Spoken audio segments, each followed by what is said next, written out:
They weren't taken from me by the government of the country I chose to immigrate to. They were brought down upon me by a communist dictatorship. And I have spent my whole life actually making sure I have nothing to do with, or never have anything to do with, nor will I ever travel to China. So you've never travelled there because of that? Yep, I've never travelled because it's a communist dictatorship. I've wanted to see the Great Wall desperately, but the reason is I never wanted to turn up as a free, wealthy by comparison Westerner and have an oppressed people wait on me. Because as a model, I did travel to a lot of countries where people who were quite poor were working in the hotels and waiting on you and offering you massages on the beach. And I just was never prepared to do that with China. Now, one of the things I did always like to see in documentaries about China was what happened, what appeared to be the dignified way that the elderly Chinese people were treated in society, because they were clearly hardworking, knowledgeable, creative, artistic, brimming with the tradition and old values of China, and we've seen endless documentaries about that. And I think the reason I liked it is because the West generally is obsessed with youth. That we do know. And China seemed to very much value their older citizens. Then in November 2013, China realized that not only was it an aging population and therefore a financial burden, that they were also lacking in young workers, particularly young workers coming up for all their products in factories that say made in China, which we all seem to love. So China then in November 2013 lifted the ban on people only being able to have one baby, and they allowed couples to have 2 children if one of the parents was an only child. Bit weird, but okay, don't quite understand that, didn't look into why that was the case. And so here we are in 2020, facing a Chinese-born virus, COVID-19, which conveniently kills at higher numbers elderly. Now, I don't need a leaked government document to spell out to me what's happened here. It's pretty clear to me as a person.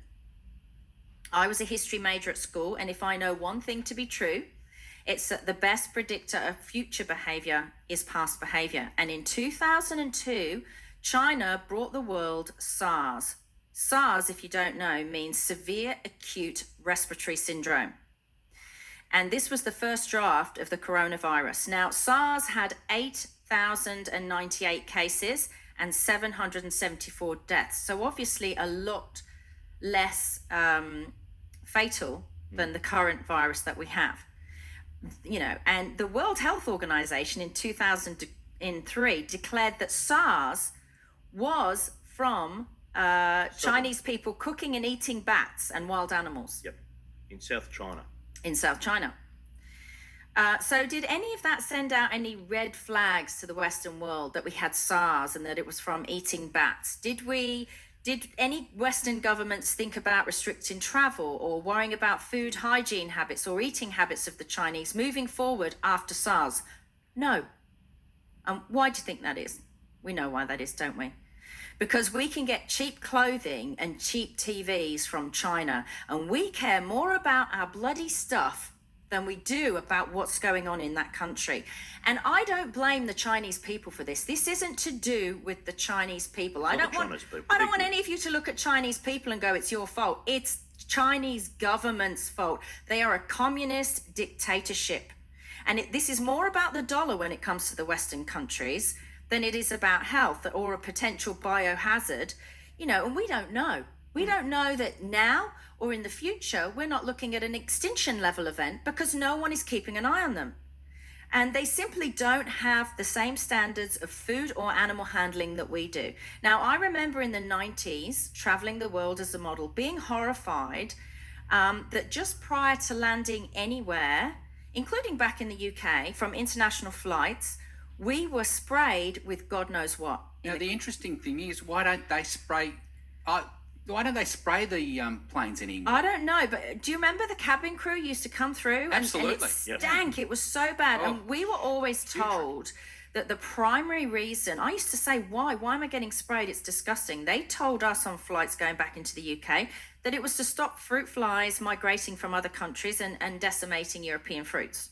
But frankly, it could have been anything. Like, how do Sure. we know? Yeah. You know, you were spraying this morning, Ed. What was it, Glen 20? Glen 20, I sprayed every single one of our Croc Media And it was studios beautiful. upstairs The smell with was Glen great. 20. Yeah. So why have we had such an open and slack travel situation between China and the rest of the world since SARS? I understand prior, but also why are we so happy to do business and trade with a communist dictatorship? The rest of the world is a democracy, which shows that we therefore don't agree with communist dictatorships. And yet when it comes to the dollar, we're like, oh yeah, we don't need to worry about those people. And why hasn't WHO, the World Health Organization, been watching more closely to see if they've cleaned up their act in China since SARS? Clearly they haven't. Did they have the World Health Organization, have they got watchdogs there in China now? Well, I think we'd like to think they do, but I don't think they're allowed in. And when it comes to COVID-19, early in December 2019, they knew about this, the 1st of December, and they decided to hide it from the rest of the world and keep letting people jump on planes until the end of December, December 30th. They let us go through Christmas and all the travel that comes with that. And they didn't tell anyone. And they are a deceitful liar for doing that. They did not tell us. They don't deserve trade with the Western world. They are making money from the people they clearly cared nothing about in the West. If they cared about us, they would have told us. They're literally like a rabid dog that's bitten off the hand that's fed it. That's what's happened here. And I will be doing all I can to ensure that I never buy Chinese again. I don't care if I have to pay $2 or $3 more for $200 or $300 more for a product. I won't be buying it if it says made in China on the back. And I won't be putting so much as a grain of fried rice in my mouth again, neither. We liked our simple pleasures in the West. We like sending our kids to school, socializing, shopping, going to sporting events and markets, helping our elderly with aged care and healthcare. We're told all our lives, don't smoke, don't do this, stay healthy, live longer. You know, we like to travel as free citizens on uninfected airplanes. And not only have you taken those away from us, China, you've tried to blame this week American soldiers for it. One of the government ministers said publicly in a newspaper in China that soldiers in October last year that went over to China from America had deliberately set the virus off. And they've also been having conversations publicly about starving Americans of the medicines needed to treat this, saying that they will unleash coronavirus on them if they stop trade with them. Now, they have lied daily about their affected numbers. You only have to go to the World Health Organization website and link. It's all over my social media. You're looking at stats where Switzerland say, yep, we've got 271 new cases today. It's a daily update. China will say, oh, we just got one. They're lying. And all this has proved beyond a shadow of a doubt that you, China, are not like us. And if you ever want to be seen as credible again with the West, I suggest that you stop acting like a guilty child, absolving yourself of responsibility, and own what you've done. It's been brewing in their streets, in their markets, and in their labs since 2002 that we know of, since SARS. 18 years of Chinese-born viruses. Clean up your act. Put on your big boy pants, act like a grown-up, and stop expecting the rest of the world to clean up your mess, because that's what's happening here. The rest of the world is cleaning up the mess.